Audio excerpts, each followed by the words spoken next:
की नियति कह देते। दुनिया में आज लोगों के पास पहले की अपेक्षा समृद्धि बहुत है, मगर फिर भी वहाँ पर शांति क्यों नहीं आ रही? तो कहने वाले ने कहा, आज भले बहुत कुछ है, मगर नियत की खोट के कारण व्यक्ति को वहाँ सुकून नहीं। और यदि हमारी वह नियत सुधर जाए, यदि हमारी भावना सुधर जाए, तो हमें उन्हीं साधनों में भी आनंद आने लग जाएगा। तो भावना, जिसके लिए भगवान ने फरमाया कि जिस आत्मा की भावना शुभ है और शुभ से शुद्धि की ओर है, वह व्यक्ति वीतराग मार्ग का आराधक है। सिंपली हम देखें तीन तरह की भावना: अशुभ भावना, शुभ भावना और शुद्ध भावना। एक को बोला नेगेटिव थॉट्स, दूसरे को बोला पॉजिटिव थॉट्स और तीसरे को बोला प्योर थॉट्स। नेगेटिव को छोड़ना है और नेगेटिव से कहाँ आना है हमें? सबसे पहले पॉजिटिव। मगर पॉजिटिव से भी ऊपर उठना है।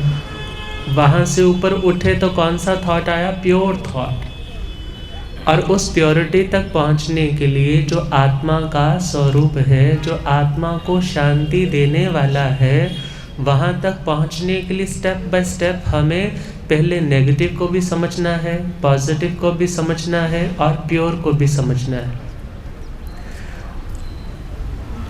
भावना के 4 टाइप्स आपको कल सुनाए थे। आसुरी भावना, असुर लोगों की, दानव लोगों की। शरीर से भले वह मानव है, शरीर से हो सकता है देवता का भी देह मिला है, वैक्रिय शरीर मिला है, मगर भावना कौन सी है? कि जो तेरा है वो भी मेरा है, मेरा तो ऑलरेडी मेरा ही है। और दूसरी भावना मानवीय भावना, जो क्या कहता है, भाई जो मेरा है सो मेरा है और जो तेरा है सो तेरा है। मुझे तेरे से कोई उम्मीद नहीं है, मैं तेरी संपत्ति को देख करके ललचा नहीं रहा। मैं अपने घर राजी हूँ और तू अपने घर राजी। हाँ, कभी तुझे ज़रूरत हो तो मेरे पास आएगा, तो मैं जो बन पड़ेगा तेरा सहयोग करूँगा। परंतु जो व्यक्ति क्या कहता है, जो तेरा है सो तो तेरा है ही, और जो मेरा है वो भी सारा किसका है? तो कभी भी आ जा।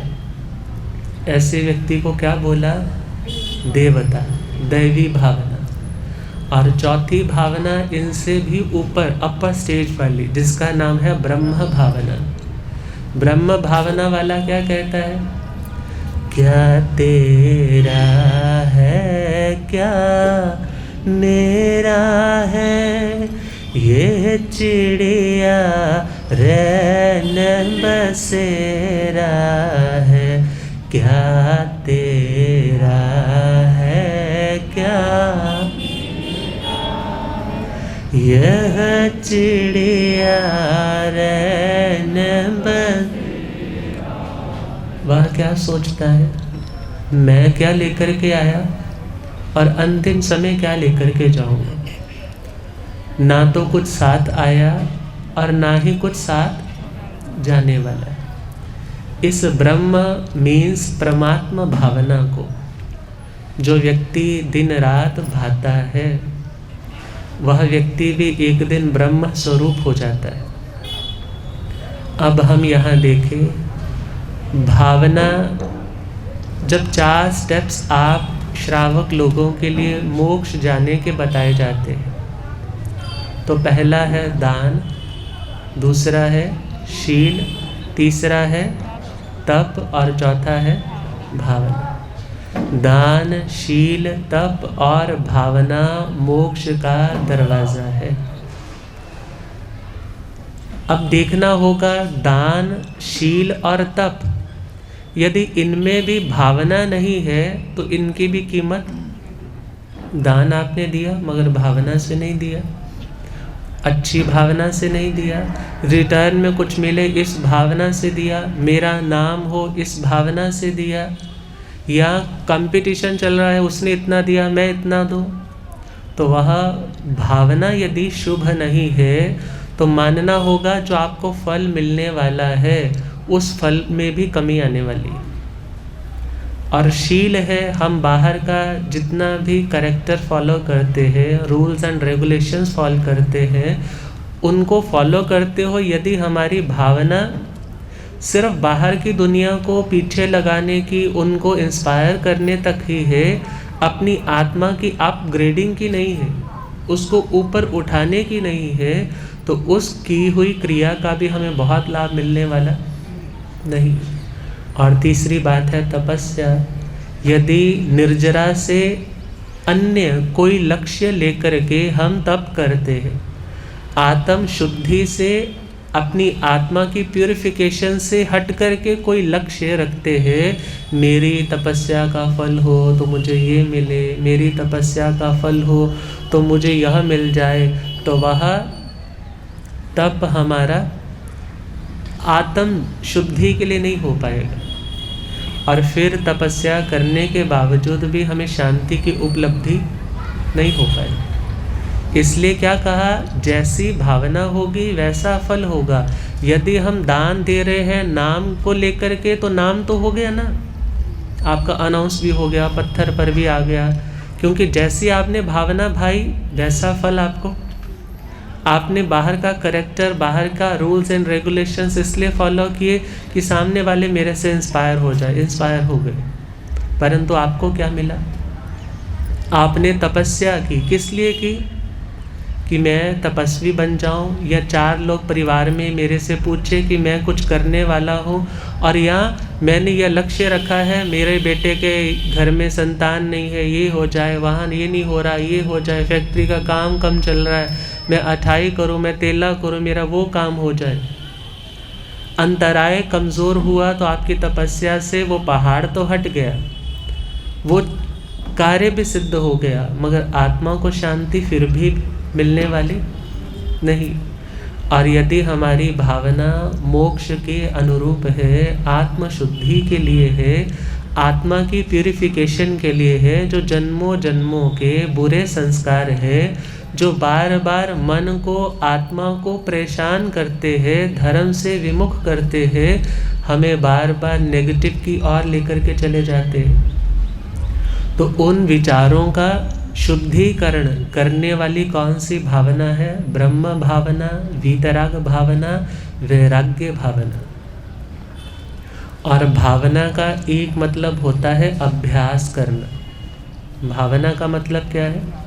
अभ्यास करना। आप जिस कार्य का बार बार अभ्यास करते हो, तो कहते हैं ना, करत करत अभ्यास के जड़मति होत सुजात, रसरी आवत जात ते सिल पर पड़त निशान। अर्थात यदि कोई व्यक्ति बार बार अभ्यास करता है, तो सपोज वह जड़मति भी है, तो भी एक दिन उसके संस्कार क्या होने लग जाते हैं?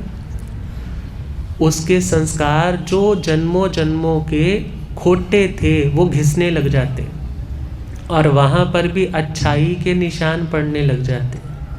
अब हम विचार करें, जिस चीज़ का हमारा अभ्यास ज़्यादा है वह कार्य करना हमें सहज लगता है, और जिस कार्य को करने का हमारा अभ्यास कम है वह काम हमें मुश्किल लगता है।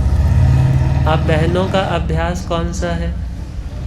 सुबह उठना है, नाश्ता भी तैयार करना है, दोपहर का लंच भी तैयार करना है, काम वाली आएगी उसको काम भी समझाना है, दिन भर का शाम को यहाँ शॉपिंग के लिए जाना है, रात के टाइम ये बनाना है, सुबह के लिए फिर ये सब्जियाँ लेकर के आनी है, ये बनाना है, चलो इसमें ये समाई करनी है, सारा पता है उनको। और जो काम रेगुलर आप कर रहे हो, आपको वो कैसे हो रहा है पता ही नहीं चलता। और वही भाइयों को रोज़ ऑफिस जाना है, दुकान जाना है, सारा दिन निकल जाता है, रात हो जाती है। अभ्यास हो गया, और उस अभ्यास के कारण वह कार्य हमें ना तो बड़ा लगता है, और ना ही उस कार्य को करने में हमें बोरियत महसूस होती। अब भावना का मतलब है अभ्यास, बार बार किसी कार्य की पुनरावृत्ति, रेपिटिशन। और उस भावना से ही, उस रेपिटिशन से ही हमारे संस्कार दृढ़ होते। और चले जाएं रंगरेज, अंग्रेज नहीं, कौन सा, रंगरेज। दुपट्टे को मैचिंग सूट करना है तो वहाँ पर क्या कहते हैं, भाई इस कलर वाला, इस शेड वाला मेरे ना दुपट्टे में ये कलर कर दे। अब वहाँ दुपट्टे का रंग बनाने के लिए आपने वाइट दुपट्टा उसको दे दिया, अब रेड कलर करवाना है तो उसने रेड कलर वाला रंग डाला, नीचे आग भी जल रही है, पानी गर्म है, और उसको क्या कर रहा है, एक बार डिप किया, मीन्स एक बार उसे भावना दी। उसे क्या दी, उसे एक बार भावना दी, एक बार भावित किया, मगर एक बार से वो सारा रंग उस पर चढ़ने वाला, उसको क्या करता है, दोबारा से, तिबारा से, 4 बार, 10 बार, जब देखा कि अब रंग पक्का हो गया, फिर उसको क्या कर लेता है, बाहर निकाल।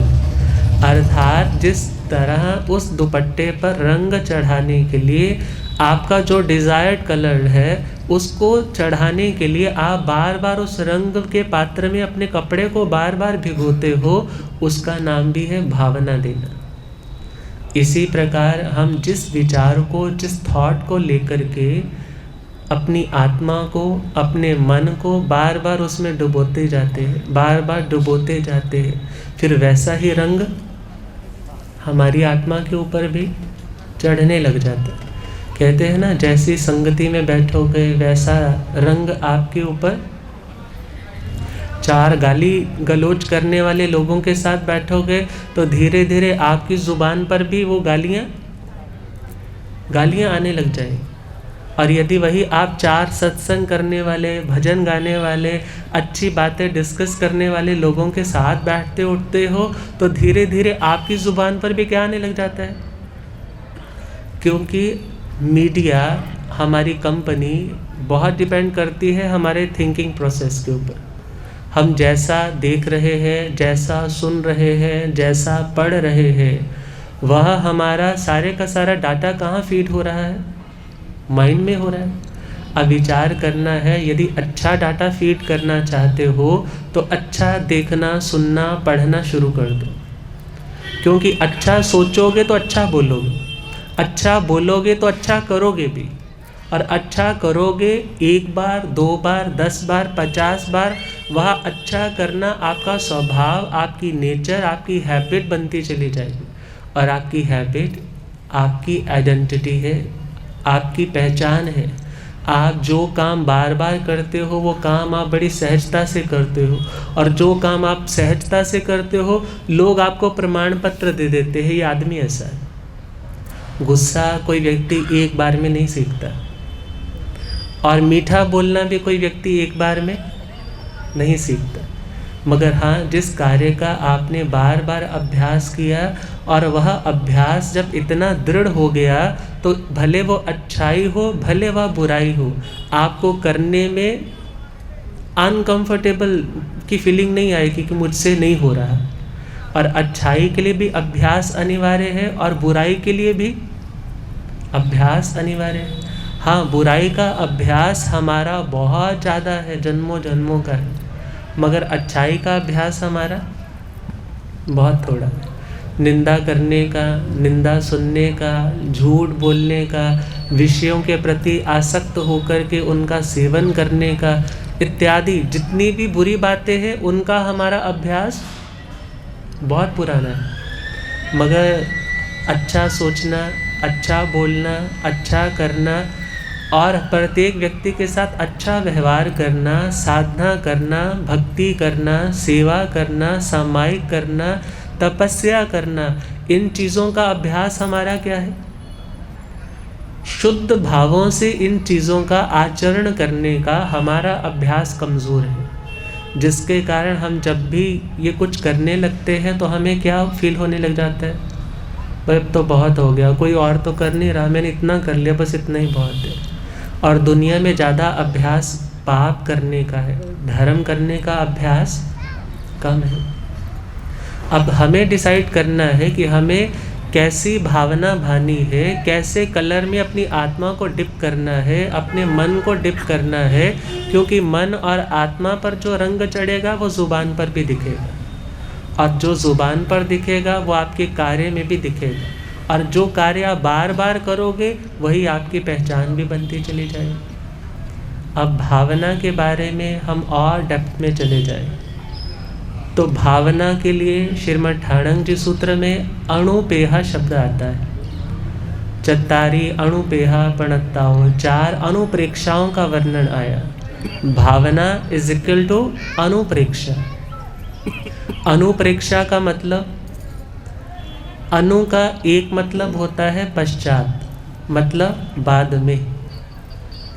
प्रेक्षा का मतलब, पहले हम समझे इच्छा।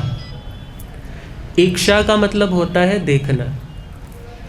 इक्ष करना मतलब ईक्षण करना, देखना। निरीक्षण शब्द सुनते हो ना, वही धातु है, वही रूट कॉज है इस शब्द की उत्पत्ति में।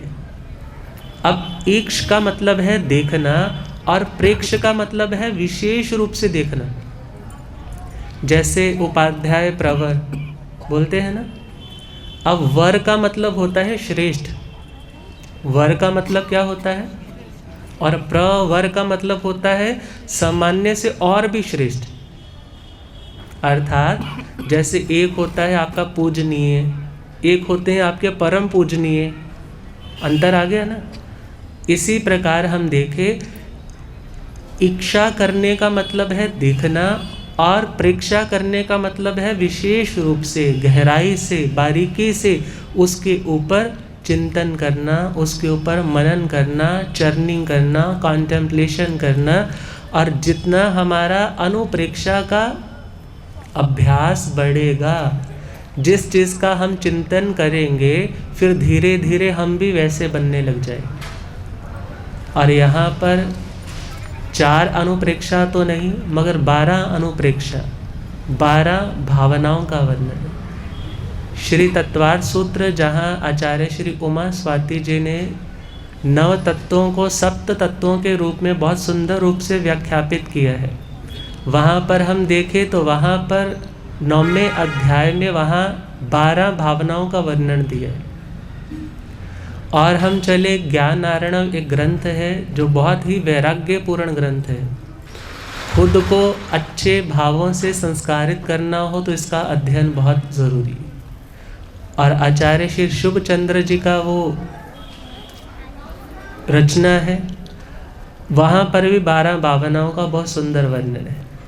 और हम चले तो योग शास्त्र में आचार्य श्री हेमचंद्र जी, उन्होंने भी वहाँ 12 भावनाओं का वर्णन दिया है। तो 12 भावना मतलब 12 अनुप्रेक्षाएँ। 12 अनुप्रेक्षाएँ मतलब हमारी उस ब्रह्म भावना को पुष्ट करने के लिए उसकी एक बहुत सुंदर सी खुराक। और यदि हम ऐसा बनना चाहते हैं, ब्रह्म भावों में बढ़ना चाहते हैं, तो हमें इन 12 भावनाओं का अभ्यास करना होगा। इन 12 भावनाओं का हमें चिंतन करना होगा।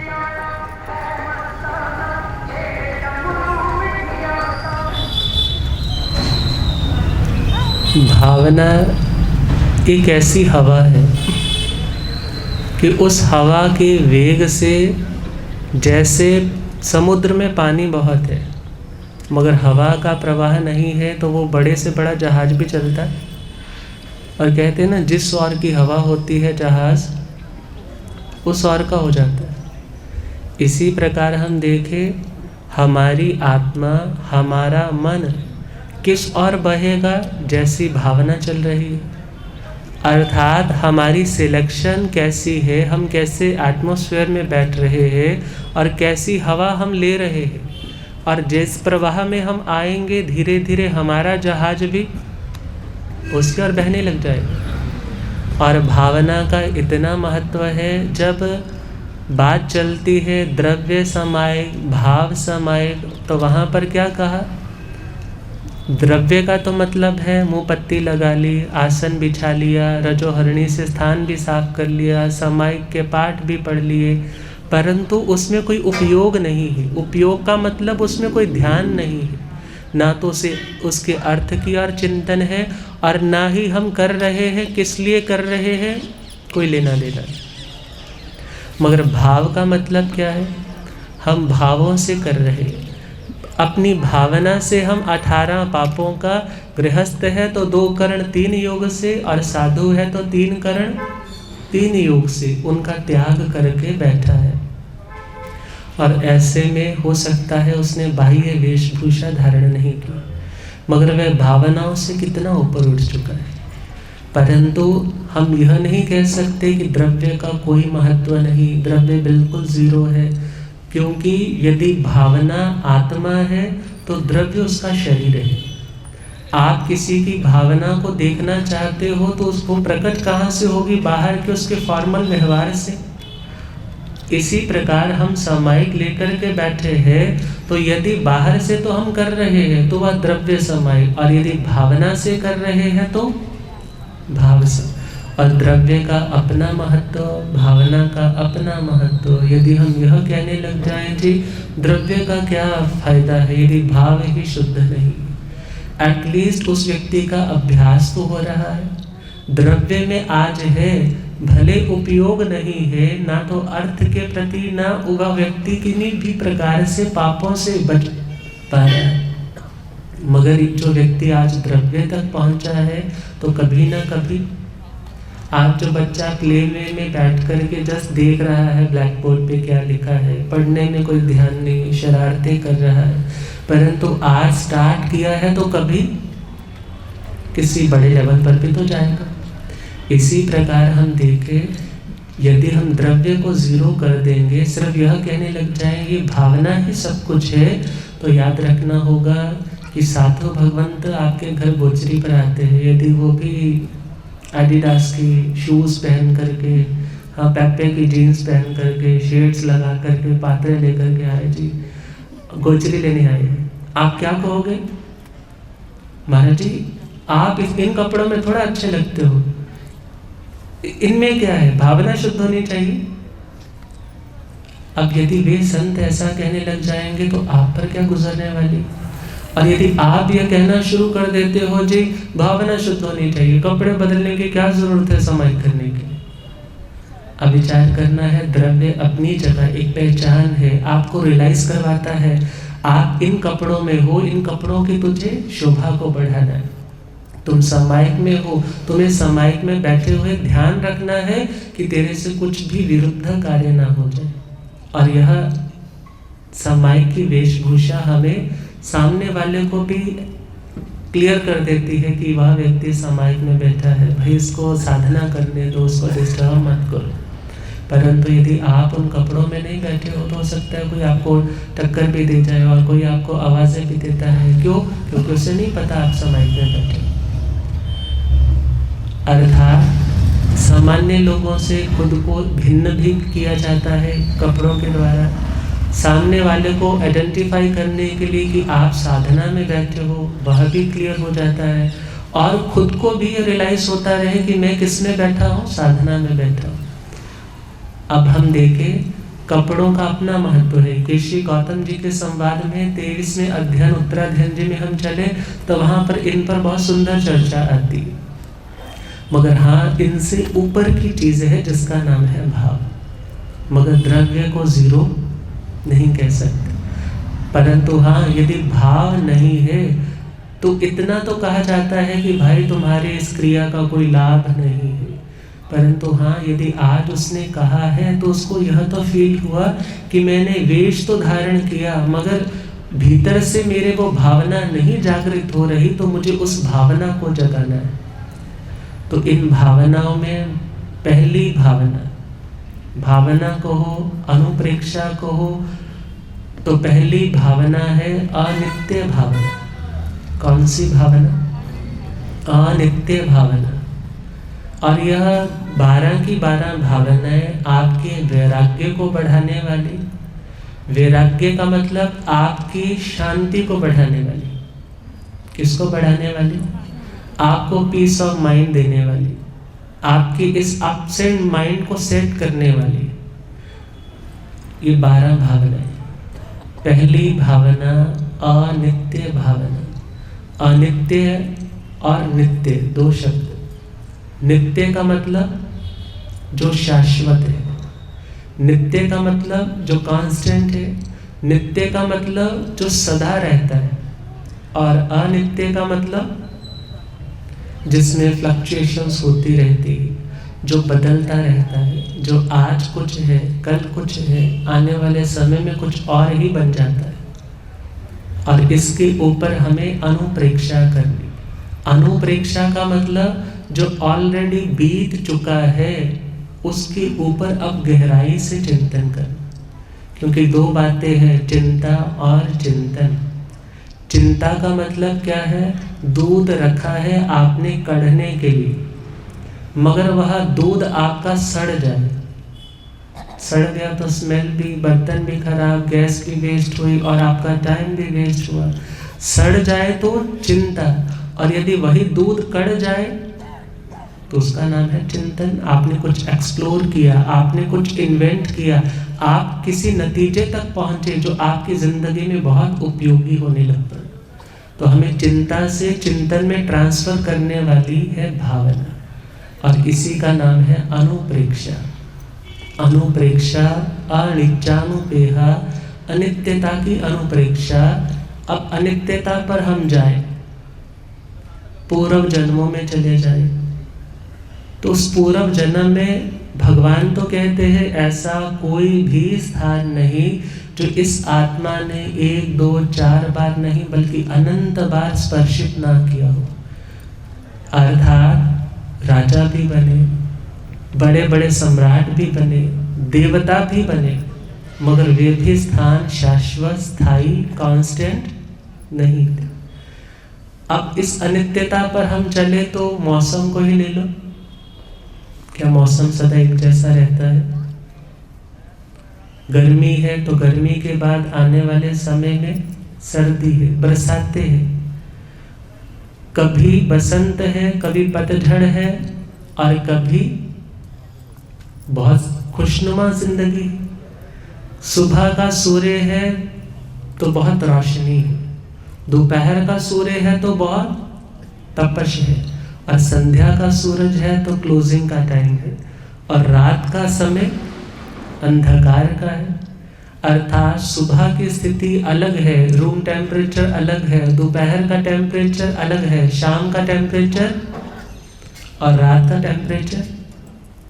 अर्थात कुछ भी तो कांस्टेंट, कुछ भी तो नित्य, मगर फिर भी एक सर्कल में चल रहा है। और हम देखिए श्वास हम ले रहे हैं, इसको आप कितनी देर तक रोक सकते हैं? कोई कहेगा जी आधा मिनट, 1 मिनट, 2 मिनट। कोई साधना करने वाला है तो बोलेगा 1 घंटा, 2 घंटे, 1 दिन, 2 दिन, 3 दिन। मगर जिस श्वास को आपने भरा है उसको भी आप सदा के लिए चाहो कि मैं इसको ऐसे रोक करके रखूं, तो रोक करके रखना आपके लिए असंभव है। और यदि आपने श्वास छोड़ा है तो श्वास छोड़ने के बाद आप सोचो मैं दोबारा से श्वास भरूं नहीं, तो वो भी आपके लिए इम्पॉसिबल है। अर्थात यदि कोई जिंदगी में आपके साथ जुड़ा है, कोई आपकी जिंदगी में इंक्लूड हो गया, मीन्स आपके पास है, आपके साथ है, मगर कितनी देर तक? बोलो कितनी देर तक? समय आएगा जब आपसे वह व्यक्ति दूर हो जाएगा। और जो सदा साथ रहे उसका नाम है नित्य, और जो सदा साथ ना रहे, कभी ना कभी छोड़ जाए, उसका नाम है अनित्य। और भगवान कहते हैं हे आत्मा, यदि तू इस अनित्य की अनुप्रेक्षा करेगा तो तेरी शांति का ग्राफ बढ़ेगा। हम अशांत क्यों होते हैं? जिसने हमारा अच्छा कर लिया, हम चाहते हैं ये सदा मेरा अच्छा करता रहे, वो अच्छा कर रहा है और वह आपके साथ भी है, मगर समय ऐसा आया, परिस्थिति ऐसी बनी कि वह आपसे अलग हो गई, वो रिश्ता आपका टूट गया। और वह रिश्ता जैसे ही टूटा और उसके बाद आप सुखी नहीं हो, बल्कि क्या फील आने लग पड़ी? दुख की, सुसाइड कर लूं, मर जाऊं, या उसको नष्ट कर दूं, उसको बर्बाद कर दूं। परंतु आप इस अशांति के दौर से क्यों गुजरे? क्योंकि आपने उस अनित्य संबंध को नित्य माना था। आपने क्या सोचा था कि यह संबंध, यह रिलेशन सदा ही ऐसा रहेगा। माँ ने बच्चे को जन्म दिया, वो बच्चा माँ की छाती से चिपटा रहता है सारा दिन। धीरे धीरे बड़ा होने लगा, कुछ चलने लगा, कुछ बढ़ने लगा, स्कूल जाता है तो रोता है, मैंने नहीं स्कूल जाना, मम्मी भी मेरे साथ जाएगी तो स्कूल जाऊंगा। परंतु जैसे जैसे स्कूल जाने लग पड़ा तो धीरे धीरे बड़ा होने लग पड़ा, और बड़ा होने लगा तो शादी भी हो गई। अब शादी हो गई तो जो माँ को कभी छोड़ता नहीं था, आज माँ को वो बैलेंस नहीं बना पा रहा कि माँ को टाइम दो, घरवाली को टाइम दो, उसका भी परिवार बढ़ गया, उसके भी बच्चे हो गए, अब किसी के लिए भी टाइम नहीं। अब क्या सोचता है, घर का कभी झगड़ा देखता है तो सोचता है कि घर में वापस ही ना हो। अब विचार करना ये बातें क्यों? क्योंकि हमने क्या सोचा है, हर स्थिति हमेशा वैसी ही बनी रहेगी।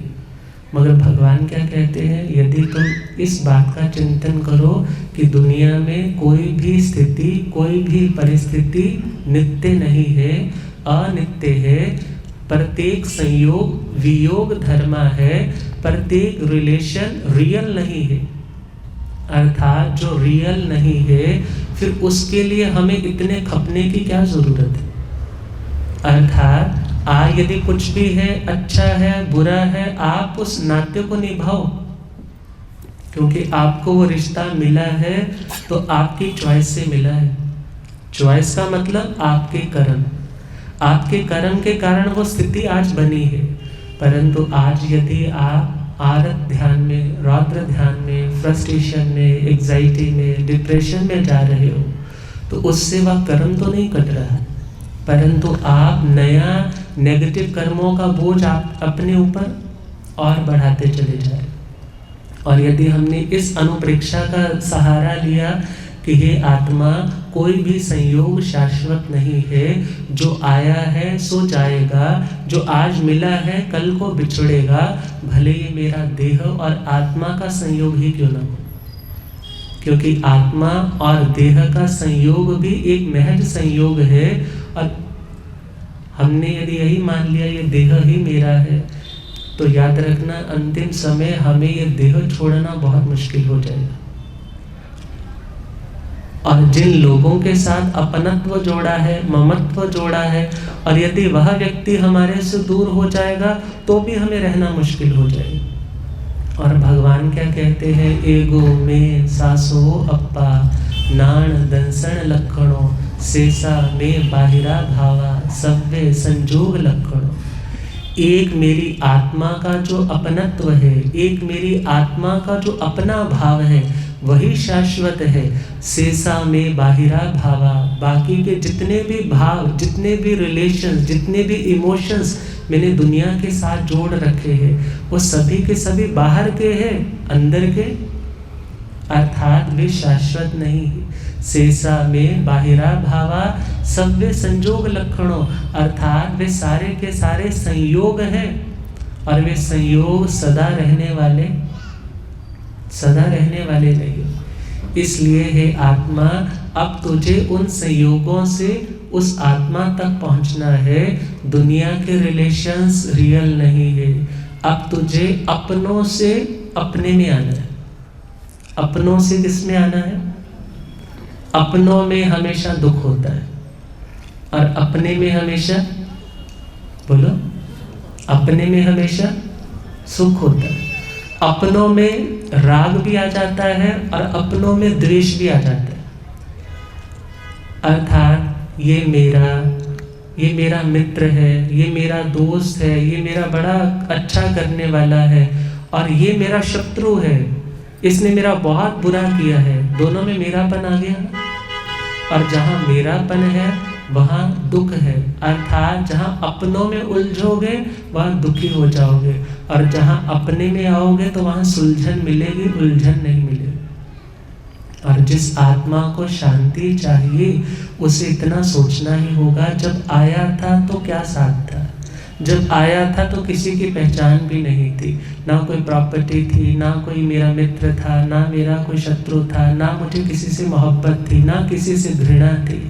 और जब जाना है तो भी कोई साथ जाने वाला, मगर हाँ मेरे ये संस्कार तो मेरे साथ ट्रेवल करेंगे। मेरा ये कॉस्ट्यूम, मेरी ये बाहर की शारीरिक संरचना भले बदल जाए, परंतु मेरी आत्मा और उस आत्मा के ऊपर रखे हुए जो भाव, संस्कार, विचार, वो कर्म, वो तो साथ साथ जाएंगे। इसलिए हे आत्मा, अब अनित्य से ऊपर उठना, अनित्य से ऊपर उठना। बचपन में हमारी स्किन की दशा क्या थी? सॉफ्ट थी।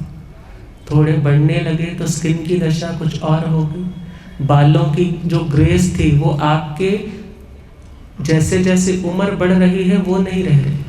25-30 साल के होने लगे तो बाल क्या होने लग पड़े? काले से 1 आया, 2 आए, 10 आए, किसी ने कलर कर दिया, किसी ने क्या कर दिया। अर्थात किसको छुपाने के लिए? उस अनित्य को नित्य में कन्वर्ट करने की भावना से। परंतु जिसने ये जान लिया जो अनित्य है वो कभी नित्य होने वाला, जो मेरा है ही नहीं वो कभी मेरा हो ही नहीं सकता। देह भी मेरा नहीं, परिवार भी मेरा नहीं, कोई पोजीशन भी मेरी नहीं, इवन कोई प्लेटफॉर्म भी मेरा नहीं। कितने कितने प्लेटफॉर्म बदले, किसी भी प्लेटफॉर्म पे है आत्मा तो कभी स्थिर नहीं रह पाया। इसलिए उस पकड़ को अब छोड़ना सीखो। और यदि उस पकड़ को छोड़ोगे और आत्मा में आओगे, अपनों के भ्रम में नहीं बल्कि अपने में आने की भावना जागृत होगी, तो आत्मा का सुख, आत्मा की शांति उसके ही पास है। और जैसे ही उसको एहसास होगा कि सुख बाहर नहीं, सुख कहाँ है? भीतर है। और फिर वह व्यक्ति जान जाएगा कि दुनिया में सभी संबंध अशाश्वत है। दुनिया में कोई भी रिश्ता है वो सदा रहने वाला नहीं है। भगवान तो कहते हैं को सगे जहा ओस बिंदुए थोवंग चिट्ठई लंभमाणय एवं मणुयाण जीवियं समयम गोयम माँ पमाए। जिस तरह से कुशा के अग्र भाग के ऊपर पड़ी हुई ओस की बूंद कितनी देर की मेहमान है? जब तक हवा का झोंका नहीं आया, जब तक सूर्य की एक स्कॉर्चिंग हीट की एक किरण नहीं आई।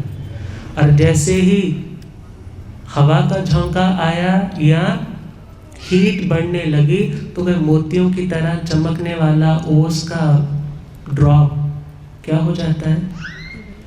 संयोग था उस कुशा के अग्र भाग के साथ, वो क्या हो गया? अलग हो। इसी प्रकार दुनिया में मनुष्यों का संयोग है, देह और आत्मा का संयोग है, या कोई भी रिलेशन है, भगवान कहते हैं वो सदा रहने वाला नहीं।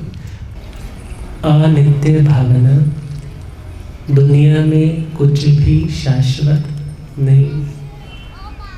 अनित्यानुप्रेक्षा मूलतः देखा जाए पर्याय की अनुप्रेक्षा है। और जहाँ पर नित्यता की बात है तो वहाँ पर हम आत्मा के ऊपर भी जाएं तो आत्मा भी नित्य परिणामी है। आत्मा नित्य भी है और परिणमनशील, परिवर्तनशील भी है। निश्चय में जाए तो जब मोक्ष की अवस्था है तो वहाँ पर भी ज्ञान से दर्शन में, दर्शन से ज्ञान में, ज्ञान से दर्शन में, दर्शन से ज्ञान में ये भाव परिवर्तित होते रहते।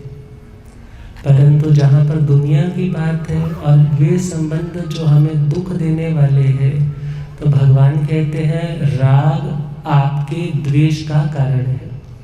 तो सबसे पहले इस राग को, आसक्ति को कम करें और क्या सोच करके, जीवन है पानी की बूंद कब मिट जाए रे, जीवन है पानी की बूंद कब मिट जाए, होनी अनहोनी होनी अनहोनी कब क्या घट जाए रे, जीवन है पानी की बूंद कब मिट जाए रे। चारपाई पे लेटा है पास न बेटी बेटा है, अरे चारपाई पे लेटा पास न बेटी, चिल्लाता है पानी को कोई न पानी देता है। अरे चिल्लाता है पानी को कोई न पानी देता है। भूखा प्यासा है हो भूखा प्यासा है, एक दिन मर जाए रे। जीवन है पानी की बूंद कब मिट जाए रे।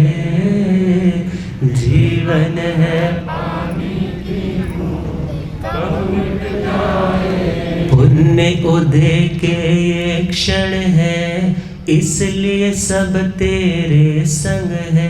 अरे पुण्य उदय के ये क्षण है, इसलिए सब तेरे संग है। पाप कर्म जब आएगा, कोई न साथ निभाएगा। अरे पाप कर्म जब आएगा, कोई न साथ निभाएगा। मरघट से आगे हो मरघट से आगे, कोई साथ न जाए रे। जीवन है पानी की बूंद कब मिट जाए रे।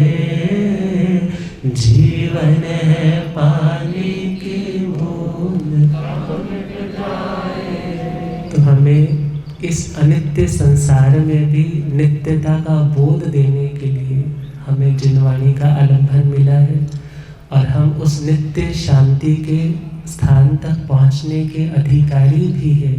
वो एटर्नल पीस की प्रॉपर्टी किसी की नहीं है, बल्कि प्रत्येक आत्मा की अपनी मौलिक प्रॉपर्टी, मगर उसे जानना होगा, उसे मानना होगा।